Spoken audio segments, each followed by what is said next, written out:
નર્મદા જિલ્લામાં ધોરણ 10ની પરીક્ષા આપતી મૂકબધિર આદિવાસી વિદ્યાર્થીનીએ સૌનું ધ્યાન ખેંચ્યું છે। આ વિદ્યાર્થીનીની મૂકબધિર એટલે કે પોતે બોલવા કે સાંભળવામાં અસમર્થ હોવા છતાં ચિત્રવાડી ગામની જસોદા આજે બોર્ડની પરીક્ષા ખૂબ જ ઉત્સાહથી આપી રહી છે। આજના જમાનામાં જ્યાં સામાન્ય વિદ્યાર્થીઓ અભ્યાસ માટે વિવિધ સુવિધાઓ પર નિર્ભર રહેતા હોય છે, ત્યારે એક પ્રોવિઝન સ્ટોરમાં કામ કરતા સામાન્ય પરિવારમાંથી આવતા સુરેશ વસાવાની પુત્રી જસોદા વસાવા અન્ય વિદ્યાર્થીઓ માટે એક દિશા સૂચક બની છે। આજે અંબુભાઈ પુરાણી હાઈસ્કૂલ રાજપીપળાના પરીક્ષા કેન્દ્રમાં જસોદાના પિતા સુરેશભાઈ તેને મૂકવા આવ્યા, ત્યારે પિતાએ ઇશારાથી તેને બેસ્ટ ઓફ લક કહી સફળતાપૂર્વક અને શાંતિપૂર્વક પરીક્ષા આપવા જણાવ્યું। ત્યારે જસોદાએ પણ ઇશારાથી જણાવ્યું કે પપ્પા તમે ચિંતા કરશો નહીં, ખૂબ સારી મહેનત કરી છે, મારું પેપર પણ સારું જશે। પરીક્ષા આપવા માટે ખૂબ જ ઉત્સુક છું, કારણ કે મારે હજુ ખૂબ જ આગળ ભણવું છે, એમ કહી પરીક્ષા આપવા ગયેલી વિદ્યાર્થીની આજે ખૂબ જ સ્વચ્છતાપૂર્વક પરીક્ષા આપી હતી।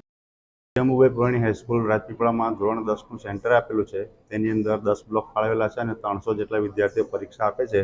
એની અંદર એક મૂકબધિર વિદ્યાર્થીની છે કે જે સાંભળી શકતી નથી અને બોલી શકતી નથી, છતાં પણ પોતાના ઉપર તૈયારી કરીને ખૂબ સારી રીતે પરીક્ષા આપે છે અને 3 કલાક ઉપરાંત એને જે 20 મિનિટ આપવામાં આવે છે એમાં પણ ખૂબ સારી રીતે લખે છે, પૂરો ટાઈમ લે છે અને પોતાની મહેનતથી ખૂબ સારી રીતે પરીક્ષા આપે છે।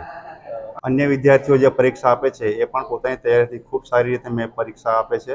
તેમજ આ જે વિદ્યાર્થીની છે એ અન્ય વિદ્યાર્થીઓને માટે એક પ્રેરણારૂપ છે, કેમ કે સાંભળી શકતી નથી છતાં પણ એ પોતાના ઇશારાઓથી સમજી શકે છે, લખી શકે છે, પેપર વાંચીને ખૂબ સારી પરીક્ષા આપે છે। એટલે એક ઉદાહરણરૂપ છે આ છોકરી।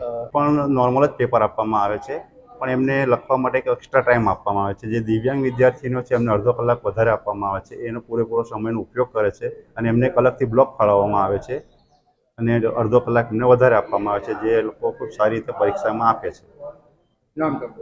મારું નામ જિજ્ઞેશભાઈ નગીનભાઈ પટેલ। મારું નામ સુરેશભાઈ મણીલાલ વસાવા છે, ગામ ચિત્રાવાડી, અને મારી છોકરીનું નામ જસોદાબેન સુરેશ। એ બેરી મૂંગી છે ને એ બોલી શકતી નથી ને હમણાં 10માની પરીક્ષા આપી રહી છે અંબુભાઈ પુરાણી હાઈસ્કૂલમાં બોર્ડની 10માની।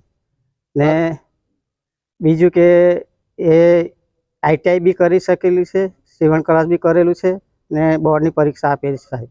એટલે આપણા રાજપીપળામાં ભણી એ 1 થી 5 ધોરણ સુધી, પછી 1 થી 5માં પછી મેં બરોડા ગયો તો એને ભણવા માટેની સુવિધા હતી, પણ રહેવા માટેની સુવિધા એટલે હોસ્ટેલ ફૂલ થઈ ગઈ, એટલે પછી મને સાહેબ એવું કીધું કે રહેવા માટેની સુવિધા નથી, એટલે તમારે કંઈ આજુબાજુ તમારે સંબંધી હોય તો મૂકી જાઓ ને હોસ્ટેલમાં ભણશે।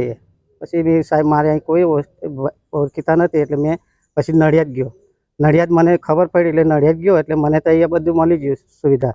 એટલે મારી છોકરી 1 થી 8, 9 ભણી સાહેબ ને ITI બધું કર્યું ને હોશિયાર છે। એની જાતે બધા અહીંયા બોલતા ચાલતા છોકરાઓમાં પરીક્ષા આપે છે મારી છોકરી, ફાઇન પરીક્ષા પેપર જાય છે। ઘરે એ પણ આવીને એ પેપર આપે ને એની મેં તે આપે શીખમાં મોડે કરે છે બધું ને સિલેટમાં બધું વારંવાર લખીને બધું ધ્યાન કરે છે સાહેબ। એ 10મા કરીને મને કે મેં ભણીશ જ, એમ કે આગળ ભણીશ, મારે ઘરે નથી રહેવું, મને તમારે હોસ્ટેલમાં જ મૂકી દેવાની, મેં ભણીશ।